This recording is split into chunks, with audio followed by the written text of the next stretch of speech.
What's up, guys? Today let's take a look at how to do the Kimura Trap and some options from there, okay? Nowadays it's also called T Kimura, okay? So what is the T Kimura? It's when I am behind the guy's head, okay?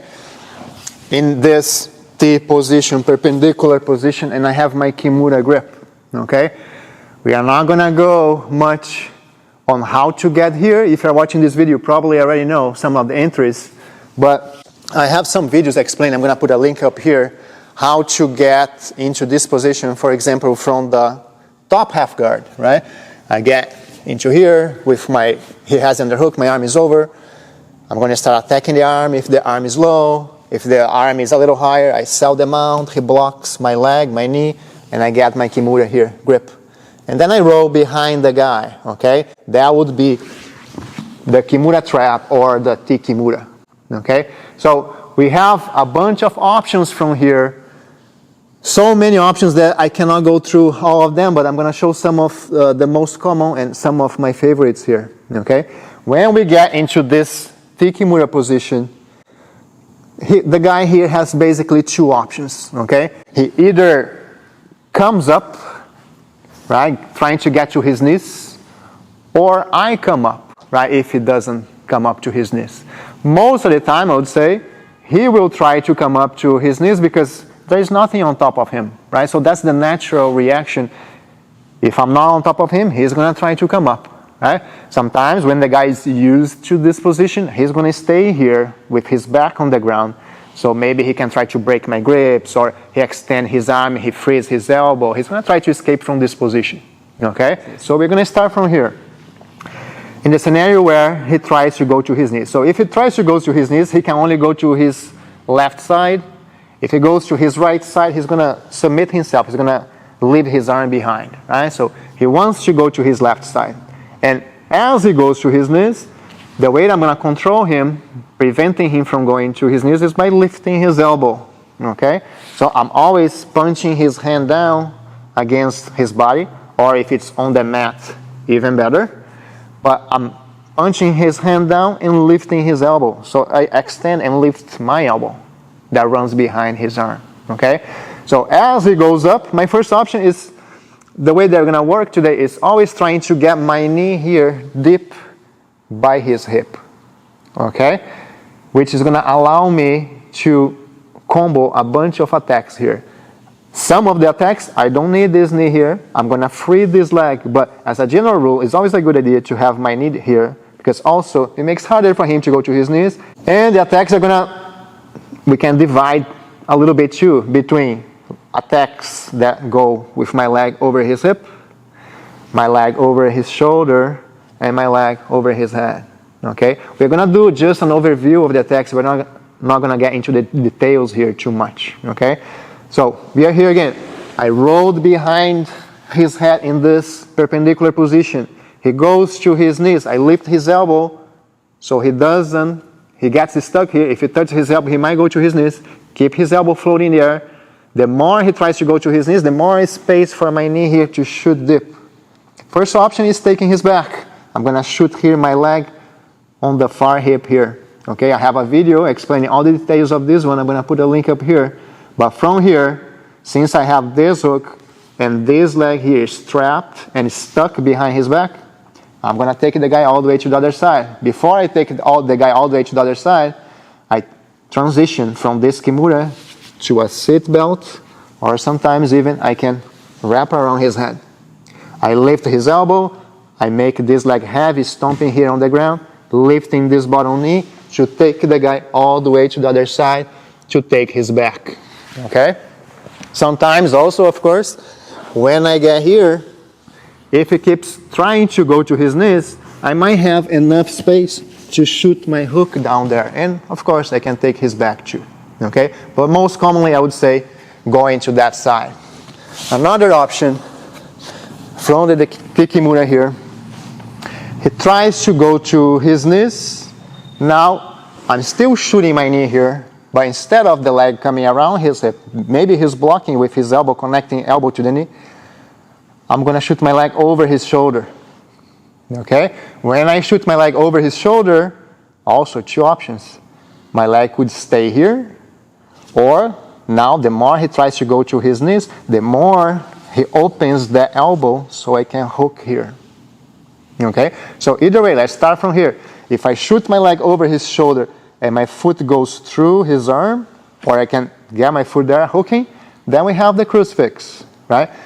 For the crucifix, I don't need this leg here. So all I'm going to do is, as I pull the guy down, making this leg heavy, I free this leg that's behind him, getting behind his back, right? In order to go to the crucifix here. The best control for the crucifix is pointing my knee, the bottom leg knee, all the way towards the ceiling. Okay? So I have a nice bite over his arm. His head is over my body. His neck is exposed. So I can start getting into the choke here. Another option is if I shoot over his shoulder and it doesn't go through the arm. Okay? My knee is here still by his hip. But this time my foot didn't go through his arm. So I'm going to use again, make this leg heavy, throw the guy all the way to this side so I can go for the triangle there. I lift my knee up. As we go here, I can either control my foot and bring next to his neck. Let's just turn here a little. That would be one option. Or I can use my Kimura, or even transition to a 2-on-1 here, bring his arm really close to my chest here. Now, with this angle, I'm more or less 45 degrees to the guy. I'm not completely behind him. I'm not trying to get my calf underneath his chin. I'm trying to get the calf, or the lower part of my calf, close to his neck. So then we can lock my triangle. I trap my foot behind his back, drive my hip into his shoulder, curl my leg for the triangle, for the back triangle. Here, T Kimura again. He gets up to his knees, or tries to maintain the elbow up, shoot my knee deep. Now, we already saw across the hip, over the shoulder. Now I'm going to shoot over the head. Okay? I can always push here my forearm against his head, shoot my leg over, and we have the armbar. Again, make this leg heavy, point this knee up, lift the Kimura. So we have the armbar here. Don't go for the armbar just yet, because he might go to the hitchhike escape, right? The Kimura prevents the hitchhike. If he tries to go to his right side, he's going to blow his shoulder. So keep the Kimura until I pass my leg and adjust the position here. Now we can go for the armbar. Another option, he goes up. I throw that knee in. I shoot my leg over his head. If my foot gets through his arm, then we go triangle. Okay? For the triangle also, I don't need this leg behind his back, so I'm going to clear that leg, get this leg here behind his neck as a pillow, and now I can figure 4 my leg here, adjusting the position to go for the triangle, for the side triangle here. We are here. Again, now options. When the guy stays, he's not coming up. Okay? So if he's not coming up, I come up. Okay? I'm going to walk a little more parallel to him so I can come up. Okay? Now, in the scenario where I'm controlling the Kimura, but his hand or his arm is separated from his body. Either I broke his grip or he's leaving his arm there.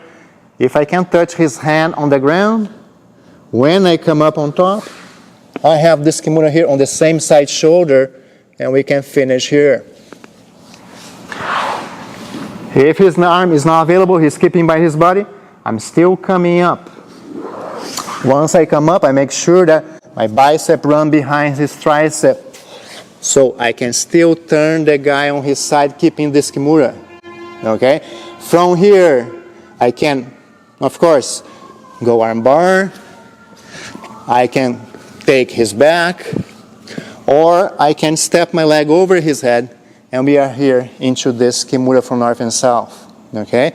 The Kimura from north and south, let's turn here a little, is best if I can trap this bottom arm here. Okay? So if I see if his elbow is disconnected from his body, I can step over which means that I'm pinning this arm down. It's much harder for him to escape and create movement. Plus, also, it's easier to break this grip. Okay? I break the grip, and I have my Kimura. Ideally, the best way would be, instead of trapping like this, would be scooping his arm. So let's say he's defending the Kimura by holding his leg. I'm going to scoop the arm, get his arm here above my leg, and then I completely kill his arm. Easier to finish this. I don't have to fight much against his grip. But also, it gives me the option again for that triangle that we just did. Okay? In case we get here and I cannot trap his arm, yes, I can finish the Kimura still. It's just way more range of motion on his arm, too much wiggle here. Even sometimes after I break this grip, a flexible guy, he might not tap yet. He might find an angle to escape his head. That's why it's not the ideal position. In that case, if I break the grip, instead of finishing from here, I drop my elbow and I go to side control. I drop my elbow to the ground, my right hip on him, and we finish from side control. Okay? If I cannot break this grip, two options. I go either a NUTCRACKER choke, which I have a video. I'm going to put a link up here with all the details. It's basically a scissors choke, right, on his neck here. Or if I cannot break this grip here, I can also go Tarico Plata, right? The hand that's pushing on his wrist here is going to be replaced by my leg. Crook of my knee bites his wrist.